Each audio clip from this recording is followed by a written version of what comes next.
Gente, eu quero falar um pouquinho de uma perspectiva teológica, relacionando um pouquinho de teologia bíblica, um pouquinho de ética cristã, tudo isso.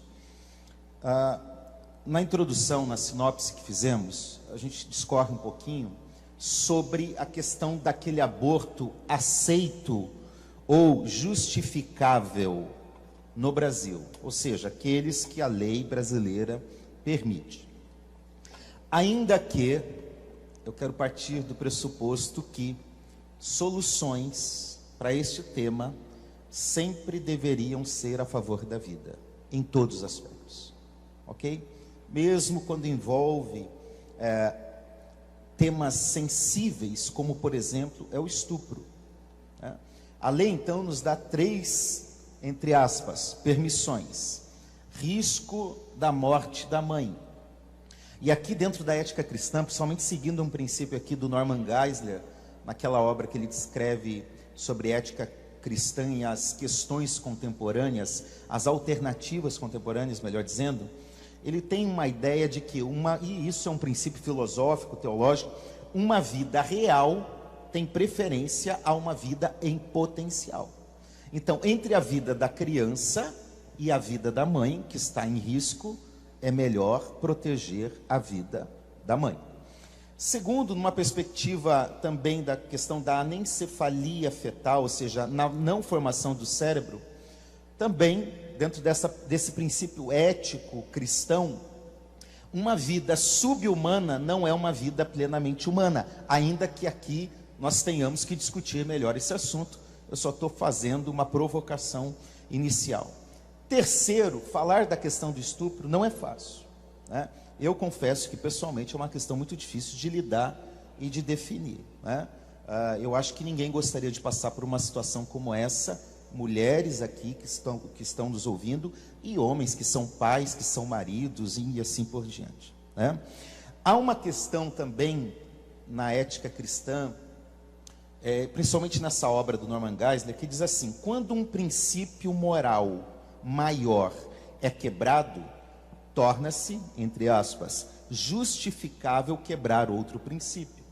Ou seja, o princípio da vida, da dignidade, do que é a mulher foi quebrado, então o aborto seria justificável, porque um princípio maior foi quebrado. Isso é uma pressuposição que está em discussão. Aqui eu não estou falando que isso está certo ou que está errado. E o Norman Geisler, quando discorre sobre isso, ele traz alguns exemplos. Por exemplo, as parteiras do Egito que mentiram, que era para matar a criança, mas elas não mataram. E Deus abençoou as parteiras que mentiram. Mas mentira não é pecado? É porque um princípio maior estava em jogo: a vida dos bebês. Então, ainda que mentir é errado, nesse caso um princípio maior foi quebrado. Certo? Deu para entender? Tranquilo até aqui? Outro exemplo que ele dá, e que é muito interessante, é quando Deus fala assim para o profeta Samuel: vá lá e unja Davi como rei. Aí Samuel diz assim: mas se eu chegar lá e falar que eu vou ungir rei, Saul vai descobrir e ele vai querer me matar. Então há uma resposta dizendo: vá lá então para celebrar, para sacrificar ao Senhor. Um princípio maior poderia ser quebrado. Então há essa resposta. Tudo isso é só provocação, ok? A partir disso, eu quero falar especificamente do aborto induzido pelo único motivo de não querer ter a criança. Eu não quero esse filho, por isso vou abortar. E começo dizendo, eu não estou no começo não, tá gente, já estou no final, mas e afirmo que uma perspectiva ética, moral, teológica e bíblica, isso é injustificável. Mais do que isso, é pecado e é assassinato de inocentes. É sim, ainda que se fale isso e a sociedade não queira ouvir, sim, é assassinato de crianças, é assassinato de pessoas vulneráveis, é assassinato de pessoas inocentes. E a fé, a religião, a igreja e a teologia tem que ser ouvida. Nós precisamos falar o que pensamos, porque há um cientificismo na sociedade que diz assim: não, isso não é questão de religião, isso é uma definição da ciência. Não, a ciência não tem a última palavra, e aqui eu digo não ao cientificismo, como digo não ao fideísmo, há só uma resposta baseada numa leitura fundamentalista da fé. Não, nós precisamos discutir, e a igreja, a teologia tem algo a dizer sobre isso. Principalmente porque, o Johans falou muito bem, a sociedade ocidental, pós-moderna, ela vê os filhos como um empecilho à concretização de um sonho, de realização pessoal, do casal e às vezes, mais especificamente, da mulher. Ou de ter uma boa posição financeira. Não, filho dá muito trabalho e custa muito. Eu não sei quem calculou aí que filho custa milhares de reais. Eu não sei se é verdade esse negócio, mas independente disso, eu acho que é, porque eu gasto muito com os meus filhos. Bom, terceiro, de aproveitar a vida. O que eu vou fazer com o meu tempo de lazer, as minhas escolhas? Então, o aborto é pecado porque é assassinato, porque envolve egoísmo, individualismo, e mesmo que o bebê não tenha sido desejado, planejado, ele foi determinado. E o pastor Vicente falou isso muito bem, mostrando que ali há uma ação de Deus. Alguns pressupostos bíblicos precisam ser percebidos nesse sentido. Primeiro, é claro que não tem um mandamento lá que diz assim: não abortarás. Nenhum versículo dizendo isso. Por que que a Bíblia não fala claramente sobre isso? É claro que nós não temos uma resposta definitiva, mas pensando aqui, algumas respostas possíveis. Em primeiro lugar, é possível que era tão inconcebível a ideia de uma mulher abortar, uma mulher do povo de Deus, uma mulher israelita, desejar o aborto, que nem haveria necessidade de proibi-lo. Isso não faria parte da vida de uma mulher israelita. Segundo, numa perspectiva bíblica, a gente percebe que crianças, gestações, sempre foram consideradas como um presente de Deus, como herança de Deus. Terceiro, é Deus quem abre a madre, e isso está presente em vários textos bíblicos. É Deus que determina, como o pastor já falou de uma forma muito clara e especial no início. Quarto, são só 25 pontos, tá, gente? Não ter filhos era uma maldição dentro daquela concepção, era alguém que não foi amaldiçoado.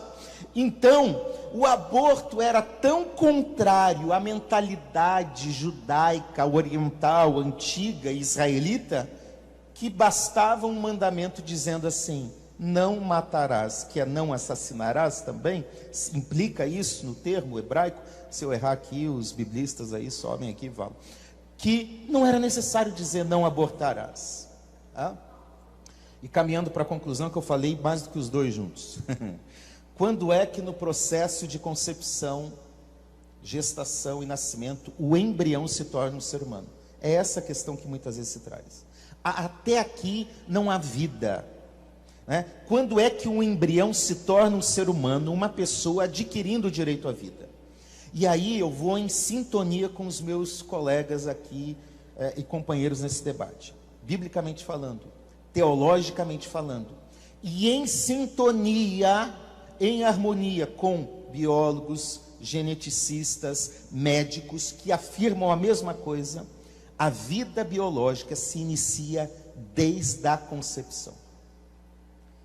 Ninguém que fica grávida diz: aqui está meu embrião, aqui está meu feto.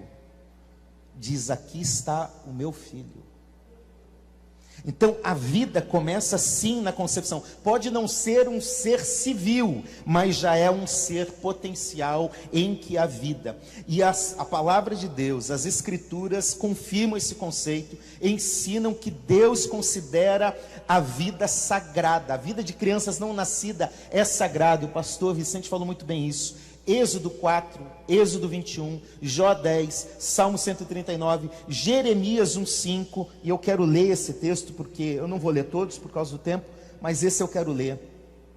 A palavra do Senhor veio a Jeremias dizendo: antes de formá-lo no ventre materno, antes de formá-lo no ventre materno, eu já o conhecia. Antes de você nascer, eu o consagrei e constituí profeta às nações. Então a vida é sagrada desde a concepção. A palavra de Deus, de ponta a ponta, afirma a sacralidade da vida. A palavra de Deus aponta que nós somos o que chamamos de imago Dei, imagem de Deus, e não apenas um acidente da evolução ou de um sexo fora e não planejado. As Escrituras, aliás, mostram que a estratégia de Satanás sempre foi a de tentar matar crianças inocentes. Aconteceu no Egito e aconteceu no nascimento de Jesus. Por isso, aceitar o aborto é aceitar a estratégia de Satanás para assassinato e para matar crianças inocentes. Nós, como teólogos e como cristãos, nós nos guiamos pela palavra de Deus e não pela tendência atual da sociedade. Isso não quer dizer que nós não precisamos de sensibilidade e compaixão com várias mulheres que enfrentam esse dilema no dia a dia. E a igreja precisa ser uma igreja, uma comunidade acolhedora, graciosa, para receber essas mulheres, manifestar graça, perdão e restauração que vem só do Senhor.